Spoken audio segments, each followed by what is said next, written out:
Vamos hasta el Mateo del Evangelio de hoy, donde va a hablar sobre la fe.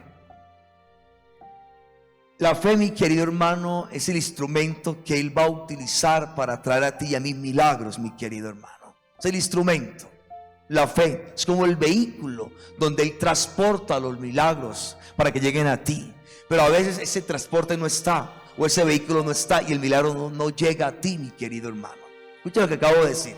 La fe es como el instrumento o el vehículo o el transporte que Dios va a usar desde el cielo para que llegue a ti que estás en la tierra. Pero a veces está ya en el cielo el milagro, pero no hay el transporte para que llegue a ti porque no hay fe. Ahora, ¿qué es la fe? La fe es la confianza en Dios, la seguridad en Dios, la certeza en Dios de que Él está, puede, quiere y hará. Eso es la fe. La fe es una confianza total en Dios, un abandono total en Dios. Él lo hará. ¿Cómo? No sé, pero Él lo hará. Si estás enfermo, Él me va a sanar. ¿Cómo? No sé. Si estás quebrado, Él me va a prosperar. ¿Cómo? No sé, pero lo hará. Es una confianza total en Él. Y hoy voy a decir la lectura al final, que Él no hizo milagros en cierto lugar, en sus paisanos, en su pueblo, donde Él se crió, se formó y hasta se educó por la falta de fe. Ahora, ¿qué tiene que ver eso con las dos lecturas que hemos meditado? Que todo lo que tú hagas tienes que hacerlo con fe. Tú puedes ir a misa sin fe, pero no funciona. Tú puedes cantar, brincar, sin fe no funciona. La fe hace que todo funcione, mi querido hermano. Funciona la fe. Vamos a escuchar lo que Mateo habla hoy. Bendito sea Dios. Y hablando de Jesús, bendito sea el Señor. En aquel tiempo Jesús fue a su ciudad y se puso a enseñar en su sinagoga. Mira cómo habla Mateo. En aquel tiempo está narrando Mateo, está escribiendo Mateo, que Jesús, que era su apóstol, dice Mateo, Él fue a su ciudad y se puso a enseñar en su sinagoga, o sea, en la iglesia, digámoslo así, tiempos de ahora. Se fue a su ciudad y allá se puso a enseñar, donde Él se formó, se educó, donde Él iba todos los días a recibir la palabra, mi querido hermano, iba a los sábados, el no judío. La gente decía al mirada, ¿de dónde saca esa sabiduría y esos milagros? ¿No es el hijo del carpintero? ¿No es su madre María y sus hermanos Santiago, José, Simón y Judas? ¿No viven aquí todavía sus hermanas? Entonces, ¿de dónde saca todo eso? Y se escandalizaban a causa de él. Déjame tenerme en esto. Mateo está diciendo que Jesús se va a su ciudad. Otra vez lo repito. Se va a su ciudad y se va a su sinagoga. Será familiar para él ir a la sinagoga, porque de niño y de joven lo hacía, mi querido hermano. Se mantenía en la sinagoga, como tú y yo de pronto que vamos a tal templo.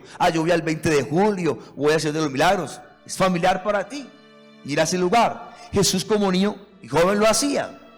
Ahora está ya en el ministerio, va a su ciudad y se va a su sinagoga, donde él iba con frecuencia, mi querido hermano.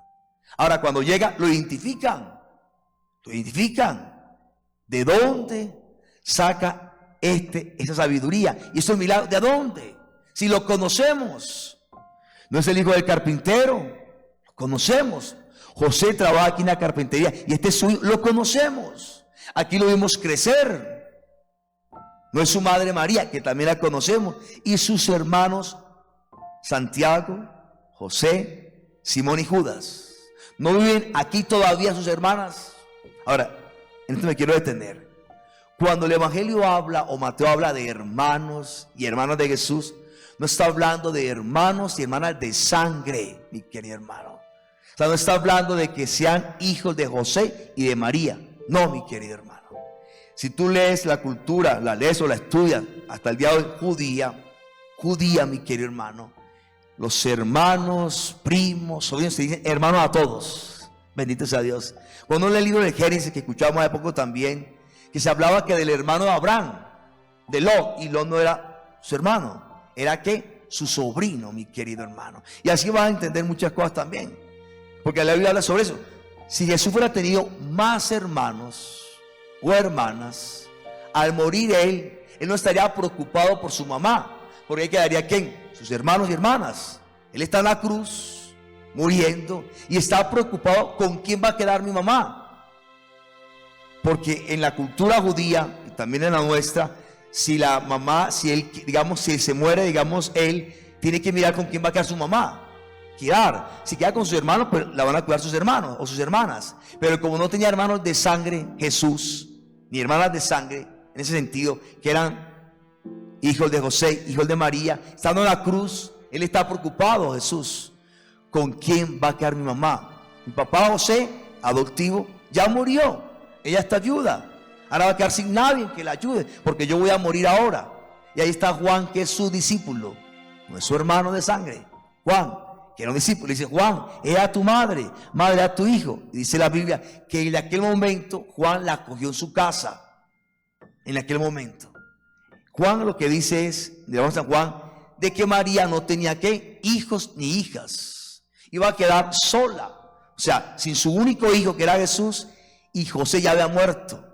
Necesitaba que ella quedara ¿qué? Que alguien la cuidara, a María.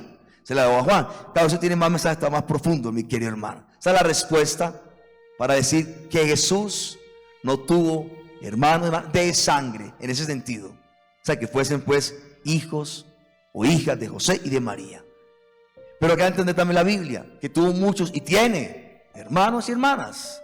Ustedes ven un pasaje bíblico que está Jesús predicando en cierto lugar, y está ahí un montón de gente ahí predicando a Jesús, y le dice: mira, tu madre y tus hermanos te están buscando. Mira la respuesta de Jesús: estos son mi madre y mis hermanos, los que escuchan la palabra y la ponen por obra. Todo aquel que escucha a Jesús y ponga por obra su mensaje es el hermano y la hermana de ¿quién? De Jesús. Hace parte de su familia. Amén. Dice el texto que se escandalizaban a causa de él. Claro, ¿cómo no escandalizarse?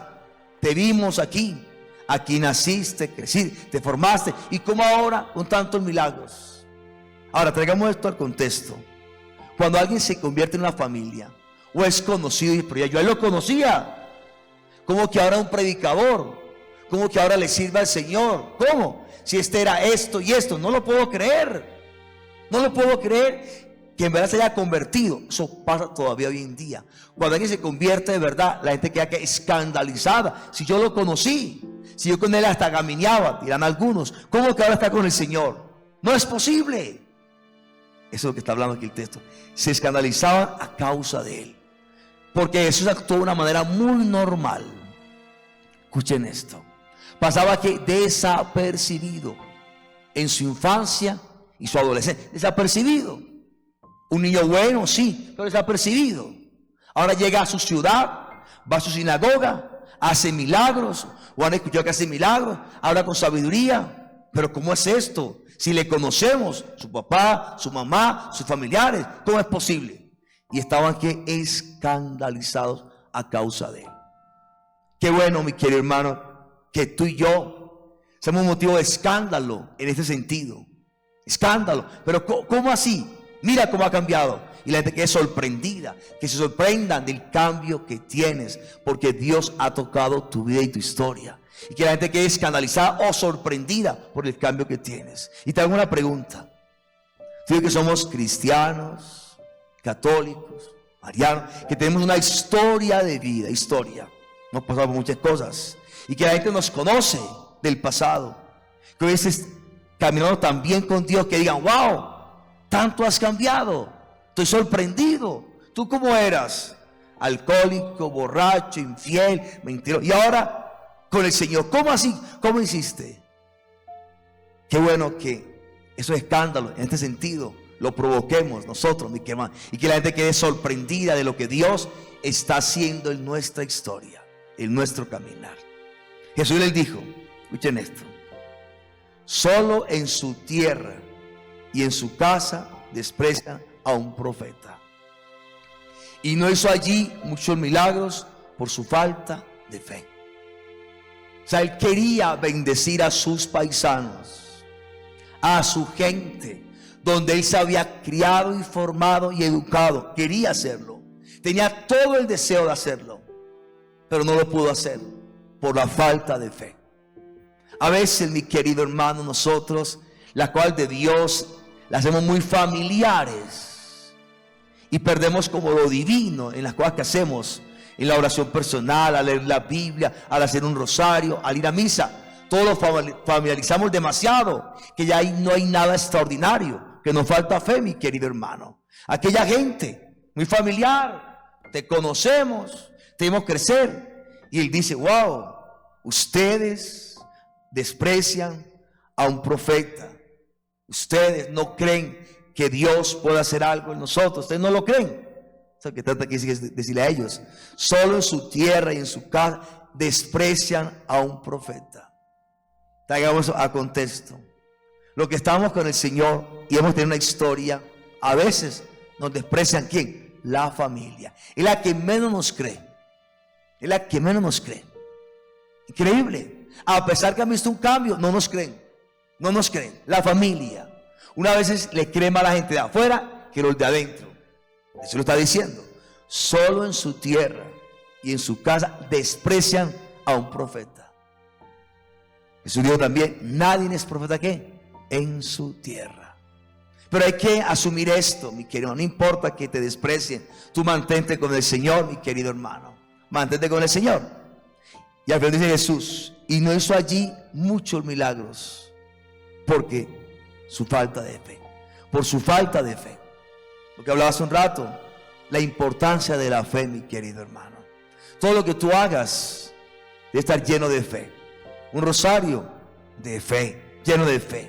Vas a misa con fe. Una novena con fe. Lee la Biblia con fe. Vas a un domingo Eucaristía, todo con fe. Sin fe nada de eso va a funcionar, mi querido hermano. Ahora, vuelvo a repetir, ¿qué es la fe? Convicción, seguridad, certeza de que ya tengo lo que estoy esperando. Así dice Hebreos 11:1. Saber de que Él está, puede, quiere y hará. Fe es abandono en sus manos, en su voluntad, depender de Él. Él tiene el control, Él va adelante, Él es el Señor, Él sabe todo. Eso es la fe, mi querido hermano.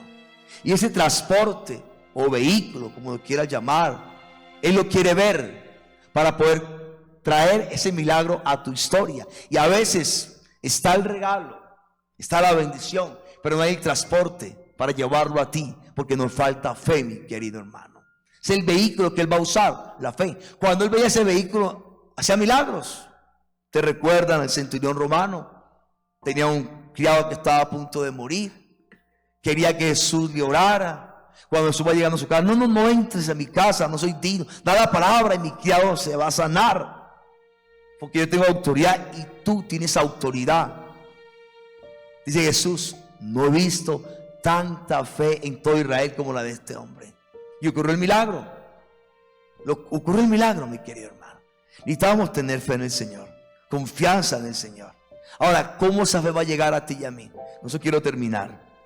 Dice Romanos 10:17 que la fe viene y nace por el oír, y el oír las palabras de Jesús. Tú puedes decir: bueno, sí, pero ¿cómo hago para tener fe? ¿Cómo hago? ¿Dónde encuentro la fe? ¿Dónde está la fuente de la fe?